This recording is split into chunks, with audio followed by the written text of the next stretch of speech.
காதல் கொல்லாதது, ஒரு காவல் இல்லாதது.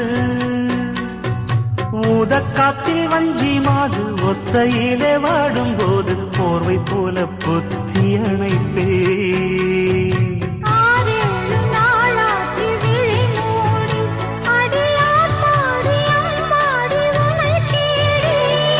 நீதானே மானே என் இளஞ்சோடி, உனை நீங்காது என்றும் என் உயிர் நாடி.